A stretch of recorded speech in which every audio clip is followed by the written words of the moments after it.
Mi nombre es Sofía. Tengo 28 años. Y esta es la historia de cómo una frase convirtió el trabajo de mi vida en el premio de consolación de otra persona. Al principio sonó inofensivo, casi suave, el tipo de excusa que las familias envuelven en amor para que duela más educadamente. Para cuando mi madre terminó de decirlo, 72 millones de pesos de sangre, sudor y noches sin dormir habían cambiado de manos silenciosamente. No exploté. No volqué mesas ni amenacé con demandas. Sonreí, firmé donde me dijo y me marché como si simplemente estuviera saliendo de una reunión que se había alargado demasiado. En la superficie, ese fue el final, la hija fuerte haciéndose a un lado porque estaría bien, y la frágil siendo envuelta en una empresa que nunca había construido. Lo que mi madre no sabía era que yo ya había empezado a ver números que no cuadraban, líneas de crédito que aparecían de la nada, costos de expansión vagos que olían más a desesperación que a estrategia. El día que salí de esa oficina, mi nombre seguía enredado en documentos que nunca había visto. Y en algún lugar bajo la imagen de marca pulida, algo feo estaba empezando a pudrirse. 30 días después, mi teléfono se iluminó con el nombre de mi madre, mismo tono de llamada, diferente peso. Lo vi vibrar sobre mi escritorio en mi nuevo estudio medio vacío, rodeado de muestras de pintura y ladrillo visto en lugar de paredes de cristal y mostradores de recepción. Ya sabía a grandes rasgos de que estaba huyendo. Solo que no sabía hasta dónde esperaba que lo persiguiera por ella. Contesté de todos modos. Su voz llegó en pedazos rotos empapados en pánico. Por favor, salva a tu hermana. No está bien. Las llamadas, las cartas, el banco. Tienes que arreglar esto. ¿Tú sabes cómo funciona todo esto? Ahí estaba de nuevo. Ese viejo reflejo enterrado en su tono. Tú eres la fuerte. Tú eres la que limpia el desastre. Tú eres la red invisible bajo cada caída. Lo que ella no se daba cuenta era que esta vez, la red tenía un cuchillo en sus manos. Quédate conmigo hasta el final y verás cómo esa única frase no solo le costó a mi familia un imperio de 72 millones de pesos, sino que también convirtió mi silencio en la venganza más afilada que jamás podría dar. No me desperté una mañana con una empresa multimillonaria y una pila de contratos. La primera versión de mi sueño cabía en una servilleta manchada de café que guardé doblada en mi cartera durante años. La esbocé durante un turno de noche en una tienda de muebles, haciendo equilibrio en un taburete entre devoluciones y clientes aburridos, dibujando diminutas salas de estar y cocinas de la misma manera que otra gente garabatea flores.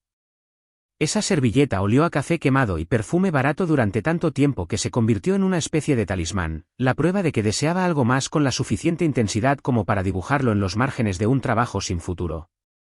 A partir de ahí, fue un ascenso lento e implacable, consultas gratuitas, proyectos a bajo precio para gente que se lo contaría a sus amigos, fines de semana transportando muebles en lugar de salir.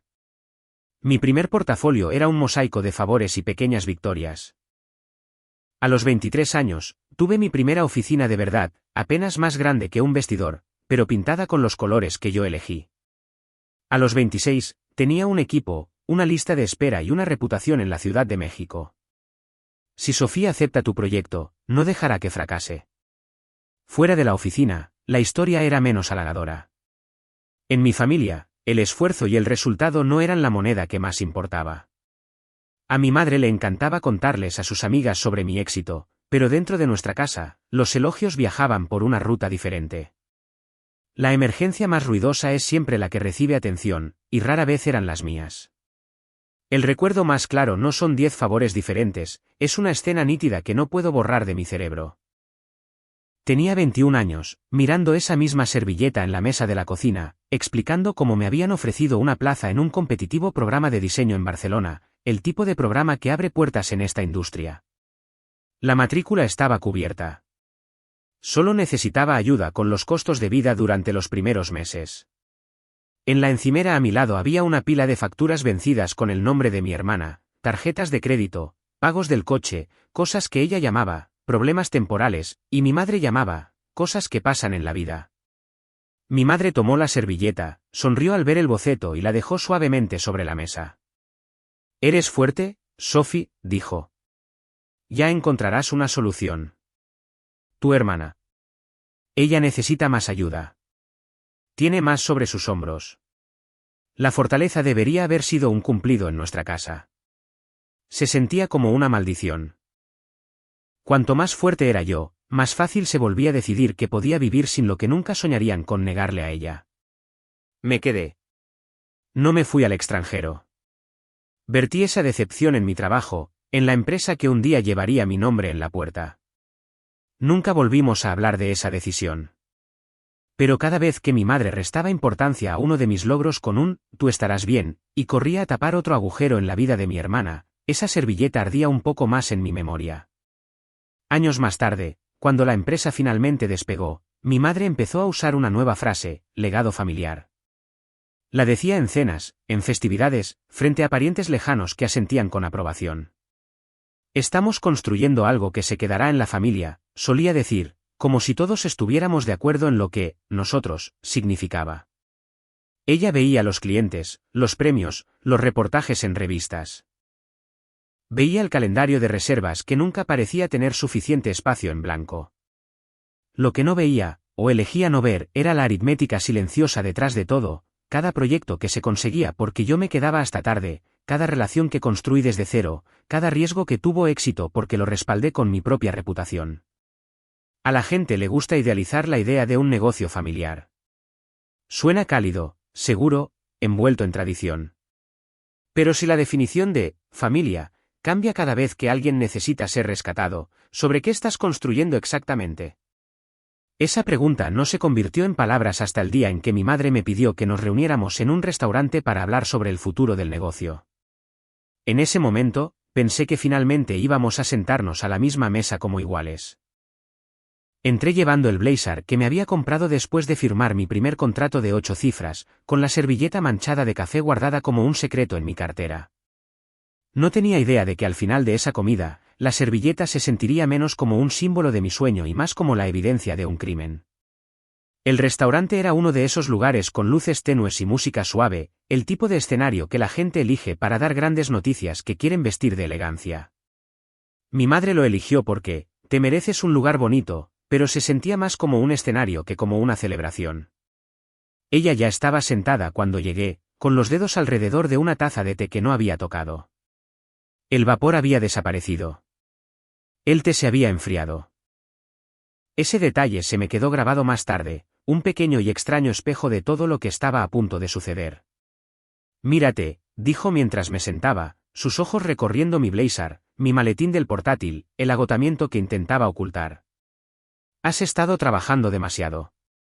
Por un momento, me permití creer que estábamos del mismo lado. Empecé a hablar del nuevo proyecto del hotel, del potencial de expansión, de cómo nuestra bandeja de entrada estaba desbordada. Expuse ideas para contratar personal, para refinar nuestra marca, para mudarnos finalmente a un espacio que estuviera a la altura de lo que nos habíamos convertido.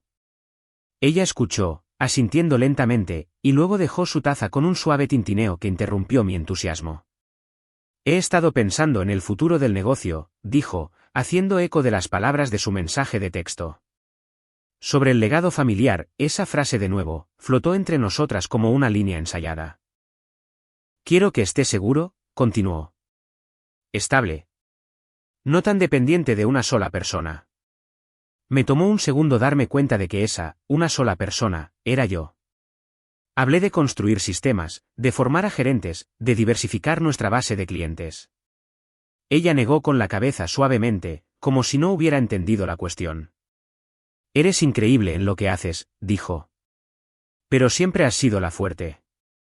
No necesitas la misma red de seguridad que... Dudó, dejando el otro nombre sin pronunciar, pero ambas lo oímos. Hay personas en esta familia que necesitan más seguridad. El aire cambió. La habitación no se enfrió, pero bien podría haberlo hecho. Metió la mano en su bolso y sacó una carpeta, papel grueso, pestañas formales. Conocía esa apariencia. Era el mismo tipo de carpeta que veía en reuniones con inversores y firmas de contratos. Estos son los documentos, dijo. Hemos estado trabajando con los abogados. Todo se quedará en la familia, la marca, los clientes, todo. Solo estamos cambiando quién lleva la responsabilidad. Abrí la carpeta. Mi nombre estaba por todas partes, impreso, incrustado, entretejido en cláusulas que no reconocía. Cerca del final, vi un término que me revolvió el estómago: reestructuración del control. Debajo, una traducción simple: ya no era la propietaria. Se me ofrecía un puesto como consultora, si lo quería. Esto no tiene sentido, dije, aunque mi voz salió más calmada de lo que me sentía. Yo construí esto. Yo asumí los riesgos. Soy la que firma contratos a las 2 de la mañana mientras todos los demás duermen. Y es exactamente por eso que estarás bien, respondió ella. Tú sabes cómo construir. Tienes ese don. Algunas personas no lo tienen. Necesitan algo que ya esté en pie para mantenerse a flote. Sobre la mesa entre nosotras estaba su taza intacta, la superficie del té reflejando la luz del techo como un pequeño y tembloroso espejo. Mi mente retrocedió a nuestra cocina años antes, esa servilleta manchada de café, la forma en que mis sueños habían sido aplazados para que otra crisis pudiera ser manejada primero. El mismo guión, diferente atrezo. Un pensamiento feo se deslizó en mi mente: en este legado familiar, ¿quién era realmente el heredero y quién solo había estado haciendo el trabajo de construcción? Mientras hojeaba las páginas, otro detalle me llamó la atención: una nueva línea de crédito, aprobada recientemente, utilizando los activos de la empresa como garantía. La justificación era vaga: expansión futura y flexibilidad operativa. Era el tipo de frase que se usa cuando esperas que nadie pregunte a dónde fue realmente el dinero. ¿Por qué no se me informó de esto?, pregunté, señalando la página. Ella lo desestimó con un gesto. Cosas técnicas.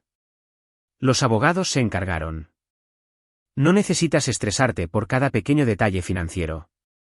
Se trata de lo que es mejor para la familia. Lo mejor para la familia. Las palabras sabían amargas. Si esto realmente se trataba de todos nosotros, ¿por qué sentía que yo era la única a la que se le pedía que desapareciera? Sentí una risa subiendo por mi garganta, frágil y aguda. Por un segundo, casi la dejé salir. En lugar de eso, cerré la carpeta suavemente. Entonces, el plan, dije, es que entregue la empresa que construí, me haga a un lado y confíe en que este legado cuidará de personas que nunca se quedaron despiertas conmigo para mantenerla viva. Y se supone que debo estar agradecida porque soy lo suficientemente fuerte como para empezar de cero otra vez. Sus ojos se llenaron de una especie de sorpresa herida, como si mi reacción fuera la verdadera traición. Esto no es un castigo, insistió. Es equilibrio. Siempre has querido tu propio camino, tu propia identidad. Esto te libera para hacerlo. Mantenemos el negocio donde pertenece. Todos ganan. Todos, aparentemente, excepto la persona que había arrastrado ese negocio a la existencia en primer lugar. Allí, en ese restaurante oscuro, con el té frío entre nosotras y mi nombre esparcido por los contratos como una marca de agua, la forma de la verdad finalmente se asentó. Cuando mi madre decía, legado familiar, no se refería a todos nosotros. Se refería a la historia que se había estado contando a sí misma durante años, aquella en la que yo era la constructora confiable y alguien más se paraba bajo el foco de atención. Cerré la carpeta y me di cuenta de que esta reunión no era una discusión. Era la presentación de una decisión tomada sin mí. La única opción que quedaba era qué tipo de final escribiría para mí misma dentro de todo aquello. Si el restaurante fue la actuación, la sala de estar fue la autopsia. Unos días después de esa reunión, mi madre insistió en que lo habláramos, como familia. La casa se veía igual que siempre, fotos enmarcadas en las paredes, el viejo sofá hundiéndose en el medio, el leve olor a limpiador de limón impregnándolo todo. Escenario familiar, apuestas desconocidas. Los contratos estaban sobre la mesa de café, la misma carpeta del restaurante, ahora ligeramente gastada en los bordes. Mi madre rondaba cerca, enderezando páginas que no necesitaban ser enderezadas. Seguía repitiendo una frase como un hechizo: solo lo mantenemos en la familia. Cuanto más lo decía, más frías se sentían las palabras. Si la familia era realmente la razón, ¿por qué de repente se me posicionaba como la extraña? ¿Cómo puede una estructura proclamar unión mientras empuja a su arquitecta principal por la puerta lateral? Volví a coger la carpeta, esta vez leyendo más despacio. Entre la jerga legal, esa misma línea de crédito me devolvía la mirada. Dinero nuevo, inyectado en la empresa con la promesa de ganancias futuras. Un anzuelo silencioso, hundido profundamente en los cimientos que yo había puesto. Cuanto más miraba esas fechas, más claro se hacía que esta transición había sido planeada mucho antes de que me invitaran a la mesa. ¿Por qué no se me informó de este préstamo?, pregunté. La mandíbula de mi madre se tensó. Porque es técnico, y no queríamos que te estresaras. No se ocultan cosas a un socio comercial para no herir sus sentimientos. Se ocultan porque sabes que dirían que no. Una ira lenta comenzó a acumularse. No del tipo que explota, sino del que se apila, ladrillo a ladrillo. Estarás bien. Eres fuerte. Cada vez que mis necesidades se posponían porque la crisis de otra persona gritaba más fuerte. Todo se superponía en este momento, donde toda mi empresa estaba siendo movida como una pieza en un tablero. Ella señaló los contratos. Firma, y esto seguirá siendo nuestro. Tu trabajo, tu marca, todo lo que construiste permanece en la familia. Eso es lo que importa. La paradoja era casi elegante. La familia era tanto la justificación para borrarme como el escudo que levantaba cuando yo vacilaba. Si me resistía, estaba atacando aquello a lo que había pasado años diciéndome que todavía medio pertenecía. Miré alrededor de la sala de estar, a las fotos de festividades a las que había llegado tarde desde las obras, cubierta de polvo y disculpas. En casi todos los marcos, estaba ligeramente a un lado, inclinándome, medio borrosa. El centro de las imágenes siempre era el mismo, las historias más ruidosas, las crisis más desordenadas, las personas que necesitaban más. Un pensamiento surgió, más silencioso que la ira pero más pesado. Si firmaba, ¿estaría participando en mi propia anulación? ¿Y si me negaba, simplemente cambiaría esa anulación por una nueva identidad? La hija ingrata y egoísta que abandonó a la familia por dinero. Algunas personas piensan que la venganza comienza con la rabia. Para mí, comenzó con una línea que tracé en mi mente, delgada e invisible, entre lo que les debía y lo que no tenían derecho a seguir exigiendo. Mi madre se lanzó a otro discurso sobre el sacrificio y la unidad, sobre cómo a veces debemos dejar ir lo que amamos por el bien común. Hablaba como si ella también estuviera perdiendo algo, como si el peso de todo esto estuviera distribuido equitativamente. Pero los números no estaban de acuerdo. El riesgo asociado a esa nueva línea de crédito no estaba de acuerdo. La forma en que mi nombre aparecía en algunos documentos, como si siempre hubiera estado destinado a deslizarse silenciosamente hacia un papel de garante, definitivamente no estaba de acuerdo. La venganza, pensé, podría ser simplemente la elección de dejar de participar en una historia que te consume sin nunca alimentarte de vuelta.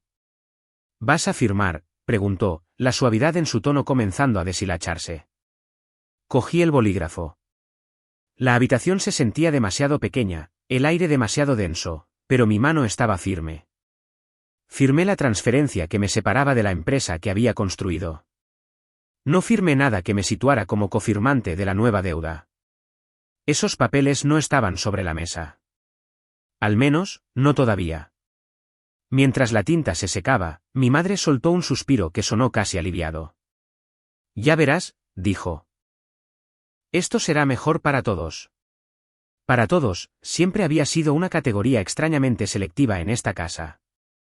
Salí de esa sala de estar con mi copia de los documentos y una promesa silenciosa doblada bajo mis costillas.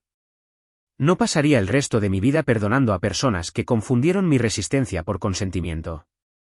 Si alguna vez intentaban arrastrarme de vuelta a los escombros que estaban construyendo sin mí, mi respuesta no sería la que estaban acostumbrados a recibir. En ese momento, pensé que esa promesa era solo un juramento privado. No sabía que en cuestión de semanas, se convertiría en la única barrera entre yo y un desastre que llevaba mi nombre. La primera vez que alguien llamó a mi ausencia una jugada de poder, estaba sentada frente a Carlos en una pequeña cafetería que olía exactamente como la tienda de muebles donde había dibujado mis primeros diseños. Círculo completo, bromeó. Mesa diferente. La misma chica terca con demasiada ambición y poco respaldo. Tú, marchándote, dijo, removiendo su bebida. Podría ser lo más ruidoso que has hecho jamás. Resoplé. Se sentía más como un colapso en privado. Él negó con la cabeza. Estás subestimando el silencio. Han pasado años asumiendo que acudirías corriendo cada vez que gritaran.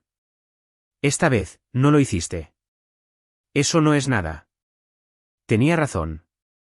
Pero no entendí completamente cuánta razón tenía hasta que empezamos a rebobinar cómo habíamos llegado hasta allí. Retrocedamos unas semanas. El anuncio oficial sobre la transición se publicó en el sitio web de la empresa y en las redes sociales. Una foto pulida de mi madre y mi hermana en uno de nuestros proyectos de exhibición, todo sonrisas y luz suave. El pie de foto lo llamaba, un nuevo y emocionante capítulo en nuestro negocio familiar.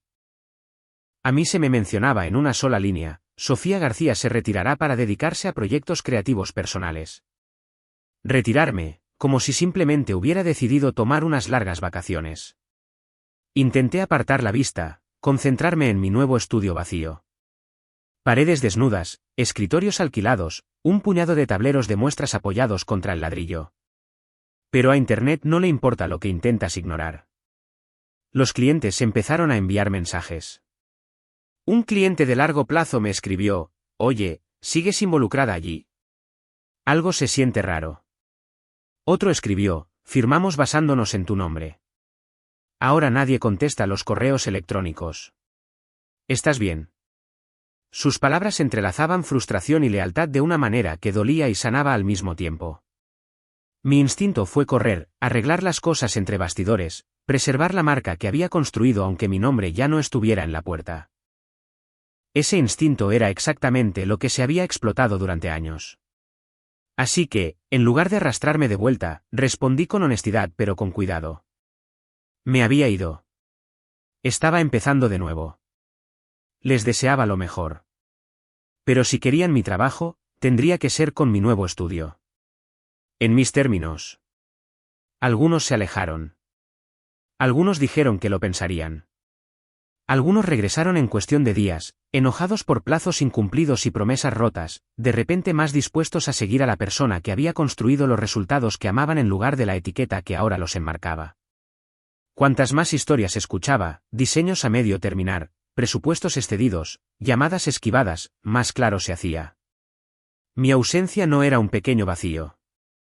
Era un socavón. Luego llegaron los rumores sobre el dinero. Un proveedor mencionó que las facturas no se estaban pagando. Un contratista se quejó de que los cheques llegaban tarde y por menos dinero. Nadie tenía pruebas de nada ilegal, pero el patrón era familiar: prometer demasiado, gastar demasiado, asumir que alguien más lo rescataría. Fue en medio de esa tormenta creciente que Carlos me arrastró a tomar un café. Me conocía desde la remodelación de mi primer apartamento, cuando todavía cobraba apenas un poco más del costo y rezaba para que a alguien le gustara el resultado lo suficiente como para contárselo a sus amigos. Él había visto el ascenso.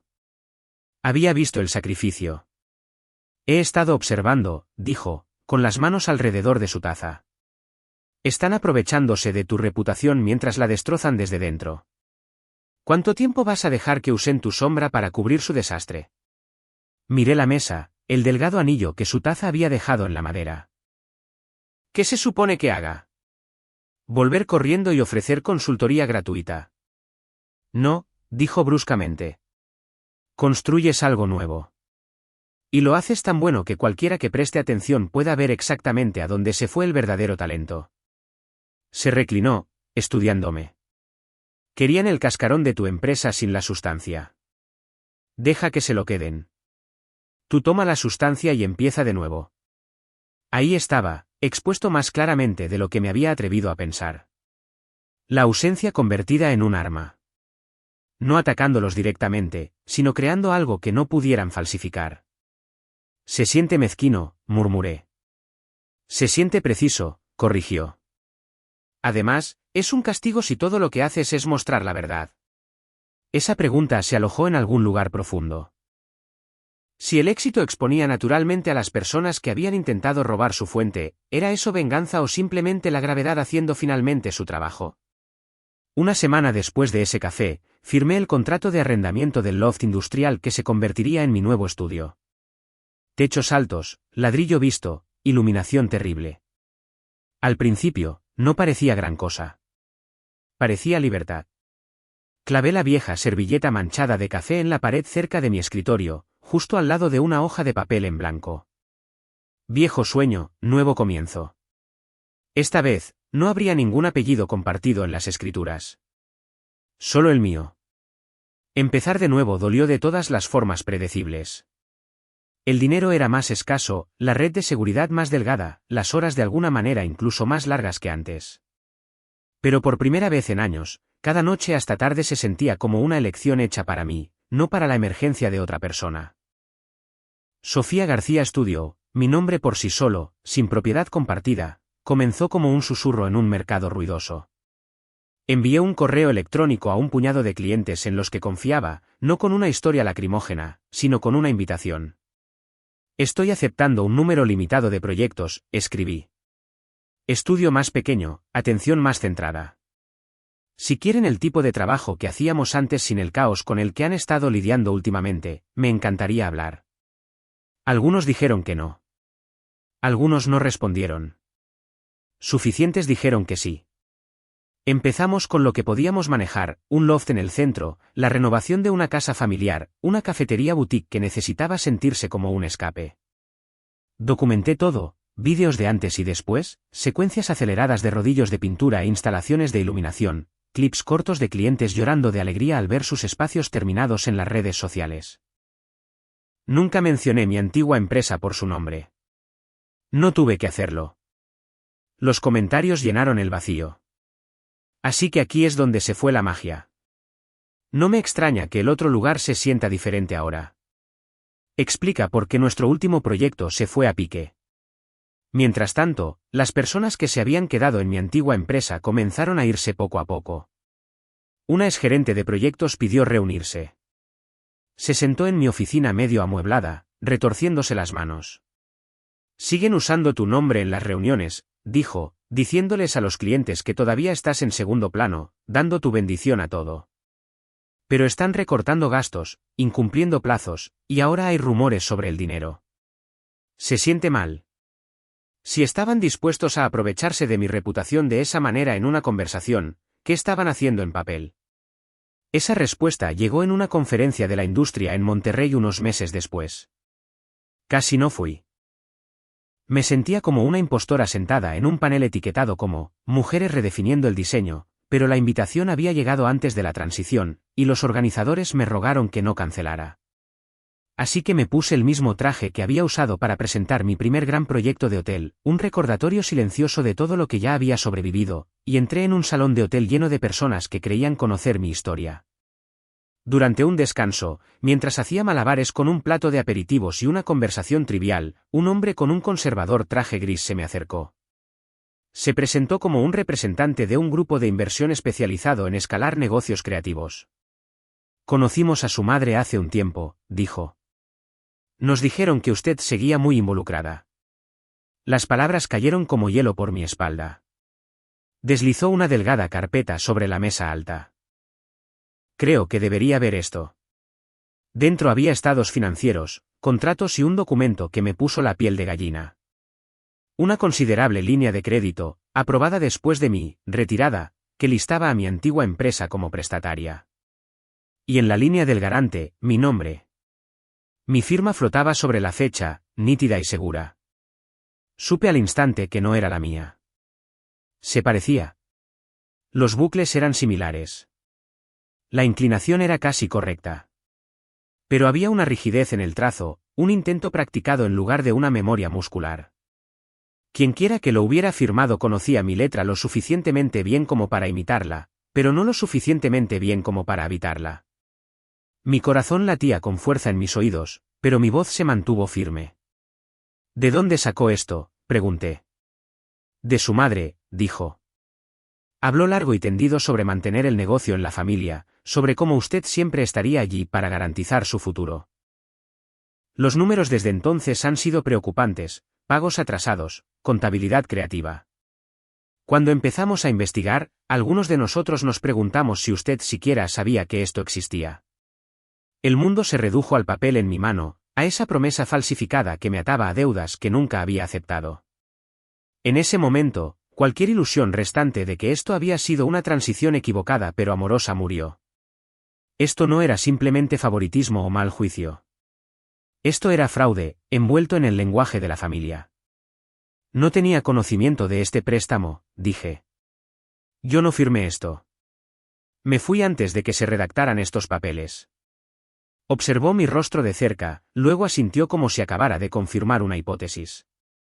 Sospechábamos algo así, respondió. Va a haber una reunión con los otros inversores y la junta directiva. Necesitamos claridad. Nos gustaría que estuviera allí. Mientras hablaba, una extraña calma se apoderó de mí. Durante años, mi fortaleza se había utilizado como justificación para asumir que absorbería cada golpe en silencio. Ahora, esa misma fortaleza iba a sacar todo a la luz.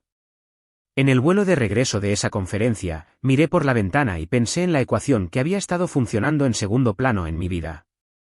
Usaron mi nombre para construir credibilidad, mi trabajo para atraer clientes, mi resiliencia para excusar cada decisión injusta. Si estaban dispuestos a falsificar mi firma para asegurar más dinero, ¿qué más se habían dicho a sí mismos que tenían derecho a hacer? Si habían tomado prestada mi identidad para mantener su casa en pie, ¿era realmente cruel construir mi propia casa más alta y dejar que la suya se derrumbara bajo el peso de sus propias mentiras? Para cuando mi madre llamó, rogándome que salvara a mi hermana, el daño ya estaba hecho. Lo que no sabía era que yo acababa de salir de una sala de juntas donde cada mentira que habían envuelto en familia había sido despojada hasta sus feos y desnudos números. La reunión tuvo lugar en una sala de conferencias con paredes de cristal, 20 pisos más arriba. La ciudad se extendía debajo de nosotros como un recordatorio de que las reputaciones pueden parecer sólidas desde lejos, incluso mientras se desmoronan de cerca. Alrededor de la mesa se sentaban inversores, algunos clientes clave y 2 abogados que irradiaban el tipo de silencio que hace que la gente confiese. En el extremo más alejado se sentaban mi madre y mi hermana, ambas luciendo más pequeñas de lo que las había visto nunca, vestidas con atuendos que intentaban con demasiado esfuerzo decir, en control. El hombre de la conferencia abrió la reunión.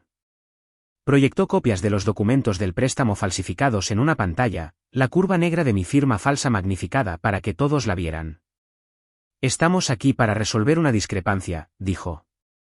Estos préstamos se adquirieron bajo la afirmación de que Sofía García seguía siendo una garante activa de las obligaciones de esta empresa. Ella dice que no fue informada, no dio su consentimiento y no firmó. Todos los ojos se volvieron hacia mí.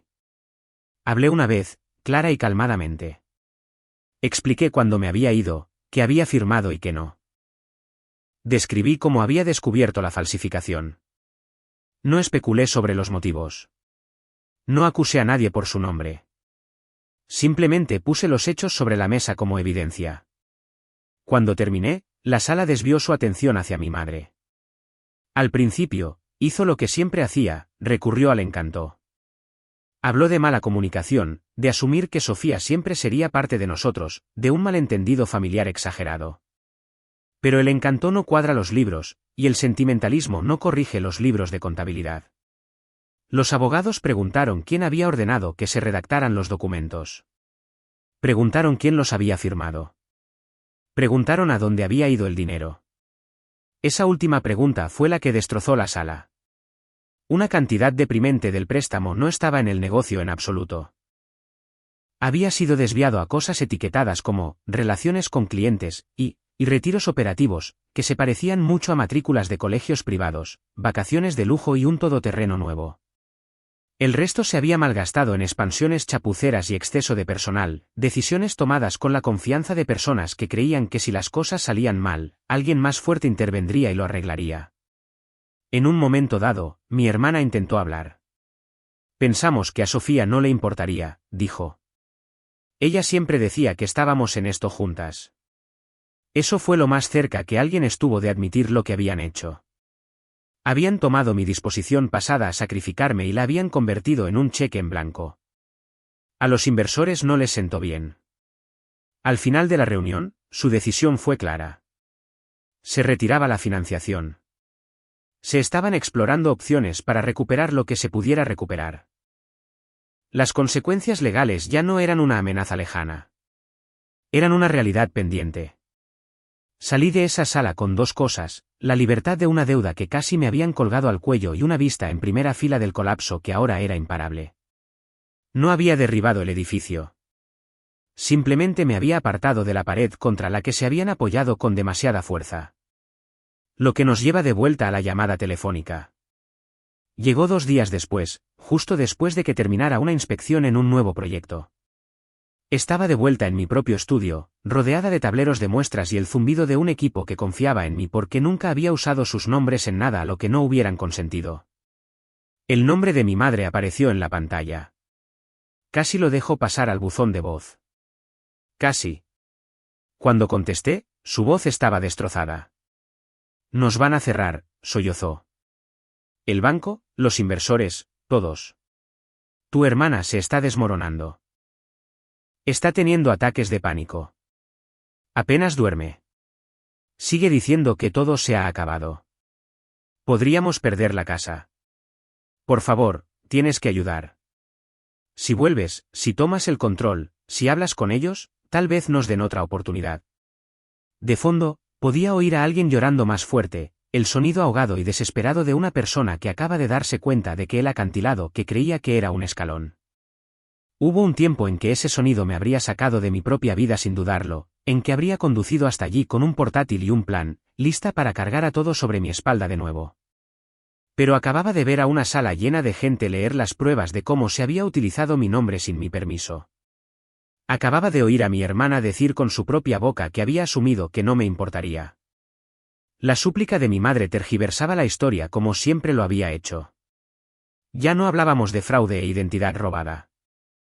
Hablábamos de familia, de tu hermana, de cada palanca emocional que alguna vez se había utilizado para convertir mi fortaleza en un recurso al que tenían derecho. Por un momento, la culpa y la furia lucharon por espacio en mi pecho. Luego, algo más silencioso prevaleció. Claridad. Les dijiste que yo estaba detrás de los préstamos, dije. Usaste mi nombre para conseguir dinero que nunca acepté. ¿Y ahora quieres que intervenga y haga que todo desaparezca? Ella resopló, a la defensiva incluso entre lágrimas. Pensamos que lo entenderías. Lo hicimos por la familia, por la estabilidad. Tú tienes éxito ahora. Puedes manejar esto. Ella no puede. Ahí estaba. El viejo guión en su forma más cruda.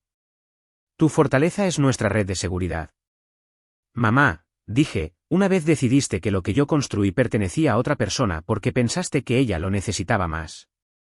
Lo llamaste justicia. Lo llamaste amor. Luego usaste mi nombre para mantener esa decisión a flote. No preguntaste. Asumiste. Y ahora que se está hundiendo, me estás pidiendo que me ahogue contigo para no tener que enfrentarte al fondo sola. El silencio se extendió por la línea. En él, pude oír cada momento en que me había dejado ser encasillada como la confiable, la que arregla las cosas, la que siempre volvería a casa cuando la llamaran. ¿De verdad dejarías que tu propia hermana lo perdiera todo?, susurró. En otra versión de esta historia, esa pregunta sería el punto de quiebre. Acudiría corriendo. Negociaría con los bancos, asumiría deudas, contrataría abogados, acogería a mi hermana en mi estudio y me diría a mí misma que el martirio era lo mismo que la lealtad. En esta versión, la que finalmente estoy escribiendo para mí misma, esa pregunta expuso una verdad diferente. Cada vez que los salvaba de las consecuencias de sus decisiones, les enseñaba que nunca tenían que cambiar. No estoy haciendo que ella pierda nada, dije. Ella lo hizo cuando tomó lo que era mío y gastó dinero que no era suyo, asumiendo que mi nombre absorbería el golpe. Tú ayudaste. Simplemente estoy eligiendo no ser el escudo esta vez. Comenzó a llorar de nuevo, más suavemente ahora, como si finalmente entendiera que sus herramientas habituales no estaban funcionando. Entonces, no ayudarás, dijo. No asumiré su deuda, respondí. No firmaré nada. No la traeré a mi empresa. Te enviaré por mensaje el número de un abogado que puede ayudaros a negociar y de un terapeuta que puede ayudarla a sobrevivir a esto sin destruirse a sí misma. Esos son los únicos salvavidas que ofrezco. Te has vuelto cruel, susurró. Quizás así es como se veía desde donde ella estaba, la fuente de cada rescate de último minuto de repente dando un paso atrás, con los brazos cruzados. Desde donde yo estaba, en un estudio que había reconstruido de la nada 2 veces ya, se sintió menos como crueldad y más como devolver finalmente el peso de sus decisiones a las personas que las habían tomado. Después de colgar, me quedé de pie durante mucho tiempo frente a la pared donde había clavado esa vieja servilleta manchada de café años atrás. Junto a ella había un nuevo boceto, un espacio mucho más grande que estábamos a punto de renovar, un proyecto que impulsaría a mi estudio a una nueva liga. La servilleta ya no se sentía como la evidencia de un sueño robado. Se sentía como la primera página de una historia que había tomado un largo y brutal desvío a través de la traición y de vuelta a algo que debería haber reclamado antes, mi propio valor, independientemente de quien me necesitara más. A la gente le gustan las moralejas claras. Así que, aquí está lo más parecido que tengo a una. Mi madre una vez justificó regalar mi empresa con una frase que me convirtió en el apoyo secundario de la vida de otra persona. Esa frase abrió una puerta que condujo directamente a mentiras financieras, un colapso legal y una llamada telefónica que nunca imaginó que yo respondería con algo que no fuera un rescate. Al final, no grité. No los demandé hasta la ruina. No quemé su casa. Hice algo mucho peor a sus ojos, los dejé vivir en la verdad que ellos habían construido, y avancé hacia una vida donde ser fuerte ya no significaba estar disponible para ser utilizada. Si fueras tú, de pie entre la familia que siempre asumió que los salvarías y el futuro que finalmente habías forjado para ti mismo, ¿habrías elegido el rescate o la policía?